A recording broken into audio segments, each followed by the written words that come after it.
ധനപ്രതിസന്ധിയിലുള്ള ഒരു സർക്കാരിന്റെ സെക്രട്ടേറിയറ്റിലേക്ക് ചായ വാങ്ങിയ ചെലവ് 6 ലക്ഷം രൂപ.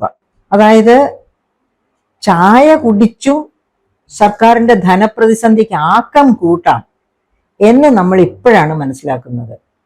അതായത് സാധാരണ രീതിയിൽ ചായ കുടിക്കാം ഓഫീസിൽ, പക്ഷെ അത് അവനവന്റെ പോക്കറ്റിൽ നിന്നല്ലേ, സർക്കാർ ഖജനാവിൽ നിന്നാണോ ചായ കുടിക്കാൻ ശ്രമിക്കുക? അത്ര അഭിമാനമില്ലാത്തവരാണോ സർക്കാർ ഓഫീസിൽ ജോലി ചെയ്യുന്ന IAS അവരുടെ കീഴ് ജീവനക്കാരും ഒക്കെ? ലജ്ജ തോന്നുന്നു ഇങ്ങനെ കേട്ടിട്ട്.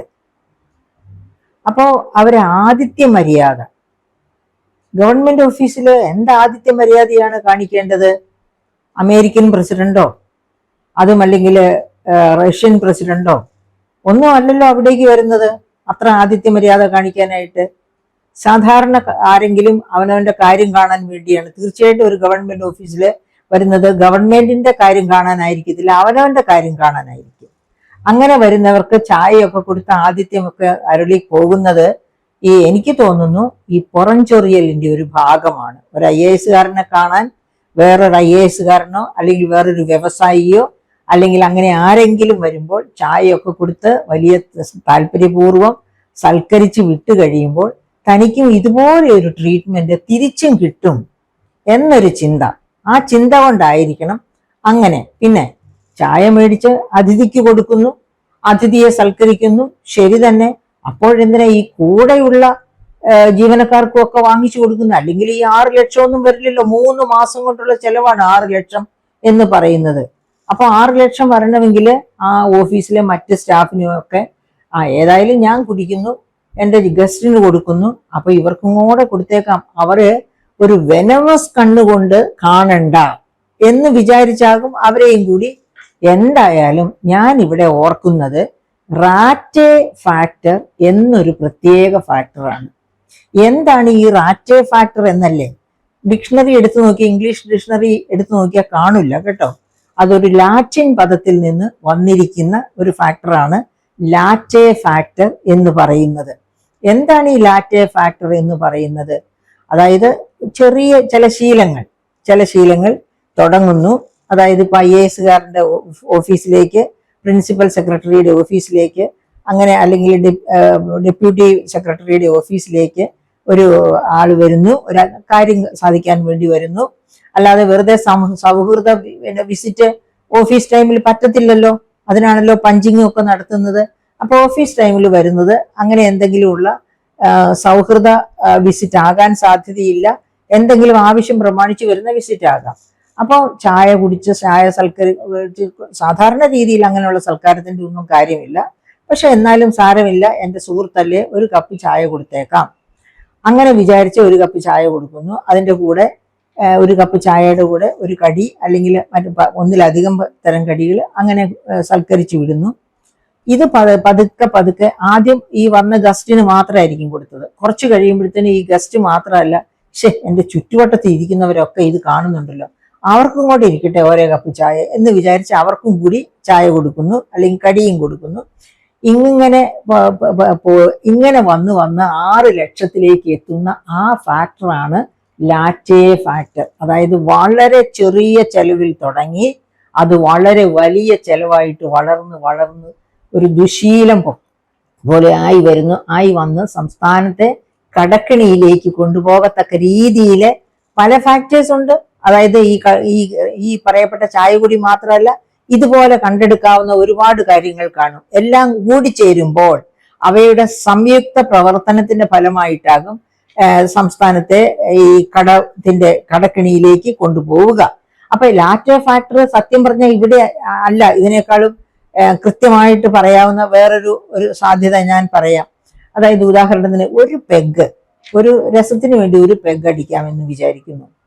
ഒരു പെഗ് മാത്രം കഴിച്ച് അങ്ങനെ നല്ല മനുഷ്യനായി നടന്നവൻ കുറച്ച് കഴിയുമ്പോൾ എന്നാൽ ഒരു പെഗും കൂടി അടിക്കാം, അങ്ങനെ 1, 2, 3 എന്ന രീതിയിൽ പെഗ് അടിച്ചടിച്ച് ഒരു മുഴുകുടിയനായിട്ട് മാറുന്നു.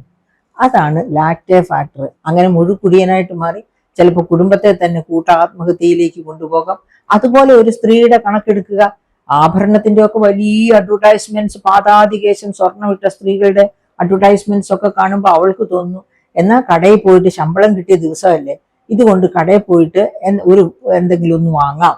ആദ്യം എന്തെങ്കിലും ഒന്ന് വാങ്ങി, പിന്നെ അങ്ങനെ കൂടുതൽ കൂടുതൽ വാങ്ങിക്കും തോറും ഈ അഡ്വർടൈസ്മെന്റ്സ് കാണുകയും അതിൽ അങ്ങ് മഞ്ഞളിച്ചു പോവുകയും ചെയ്യുമ്പോൾ വാങ്ങിക്കാനുള്ള താല്പര്യം ഒരുപാട് കൂടും. അങ്ങനെ വാങ്ങിച്ച് ശമ്പളത്തിന്റെ നല്ല ഭാഗം സ്വർണ്ണക്കടയിൽ കൊടുക്കുക. സ്വർണം വിറ്റാൽ പണം കിട്ടും, അതുകൊണ്ട് സാരമൊന്നുമില്ല കേട്ടോ.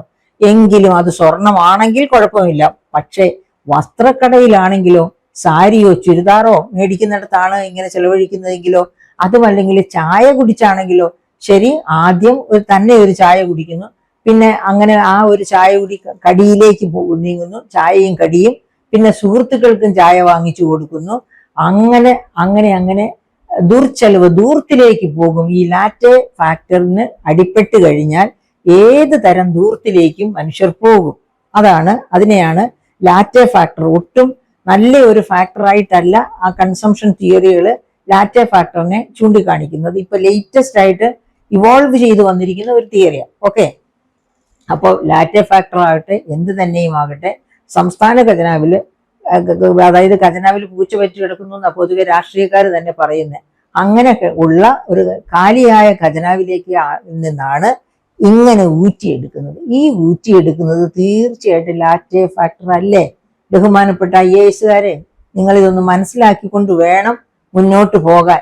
അതായത് ഏതൊക്കെ തരത്തിൽ വഹിക്കാമോ ആ തരത്തിലൊക്കെ വഹിച്ച് നശിപ്പിച്ച് നാറാണക്കല്ല് പിടിപ്പിക്കും എന്ന് പറയുന്ന തരത്തിലേക്ക് സംസ്ഥാന ഗവൺമെന്റിനെയും സംസ്ഥാനത്തെയും കൊണ്ടുപോകാതെ ഒരു കൈത്താങ്ങായി പ്രവർത്തിക്കുകയാണ്, കാര്യക്ഷമതയോടെ പ്രവർത്തിക്കുകയാണ് സിവിൽ സർവീസ് ഉദ്യോഗസ്ഥരുടെ ചുമതല. അങ്ങനെ ഇരിക്കെ അത്യന്താപേക്ഷിത സാഹചര്യങ്ങളിൽ ആതിഥ്യ മര്യാദ കാണിക്കുന്നത് ശരി തന്നെയാണ്. പക്ഷേ അത് വ്യാപ്തമാകാതിരിക്കാൻ ശ്രദ്ധിക്കണം. ഇതിപ്പോ 3 മാസം കൊണ്ട് 6 ലക്ഷം പോയി എന്ന് പറഞ്ഞാല് 12 മാസം കൊണ്ട് 72 ലക്ഷം ചെലവഴിച്ചു, അഥവാ അതിൽ കൂടുതൽ ചെലവഴിച്ചു എന്ന് ആരെങ്കിലും കണക്ക് പറഞ്ഞാൽ അത് തെറ്റാണ് എന്ന് നമുക്ക് പറയാൻ പറ്റുകയില്ലല്ലോ. അപ്പൊ ഇങ്ങനെയുള്ള ചെലവുകൾ തീർച്ചയായിട്ടും ഗവൺമെന്റ് നിയന്ത്രിക്കേണ്ടതാണ്. അതും ഗവൺമെന്റ് നിയന്ത്രിക്കാൻ വരേണ്ട ഒരു കാര്യവുമില്ല. ഒരു IAS-കാരൻ എന്ന് പറഞ്ഞ ഒരു വകുപ്പിന്റെ മേധാവിയായിട്ടിരിക്കുന്ന ആളാണ് തീർച്ചയായിട്ടും ആ വകുപ്പിലെ കാര്യങ്ങളൊക്കെ നോക്കി നടത്തേണ്ടത് കാര്യക്ഷമമായ രീതിയിൽ. അപ്പൊ അദ്ദേഹം തന്നെ തീരുമാനിക്കണം ഇത് ഇങ്ങനെ പോയാൽ എവിടെ ചെന്ന് നിൽക്കും. ഇത് ഒരു മോശപ്പെട്ട കാര്യമല്ലേ? സംസ്ഥാന ഖജനാവിൽ നിന്ന് പണം എടുത്ത് ചായ കുടിക്കുക, പിന്നെ ഗസ്റ്റിന് വേണ്ടി മാത്രം ഒരു കപ്പ് ചായ വാങ്ങിച്ചു കൊടുത്തു, അപ്പൊ അതിന്റെ കൂടെ താങ്കളും കുടിച്ചു, കുഴപ്പമില്ല. പക്ഷെ അന്നേരം ചുറ്റുവട്ടത്തിൽ ഇരിക്കുന്നവരെയും കൂടി ചായ കുടിപ്പിച്ച് കളയാം എന്നൊക്കെ വിചാരിച്ച് ചെലവാക്കി ശീലിക്കുന്നത് ഒരു നല്ല ശീലമല്ല. അത് സംസ്ഥാന ഗവൺമെന്റിനെ കൂടുതൽ കൂടുതൽ പ്രാരാബ്ധത്തിലേക്ക് വലിച്ചഴിക്കും. നിങ്ങൾ സംസ്ഥാന ഗവൺമെന്റിനെ മുക്കിക്കൊല്ലാനല്ല, ആ കടത്തിന്റെ കെണിയിൽ നിന്ന് രക്ഷപ്പെടുത്താനായിട്ടാണ് ഉദ്യോഗസ്ഥരായിട്ട് അവിടെ ഇരിക്കുന്നത് എന്ന കാര്യം തീർച്ചയായിട്ടും ഓർത്തിരിക്കുന്നത് അഭികാമ്യമായിരിക്കും.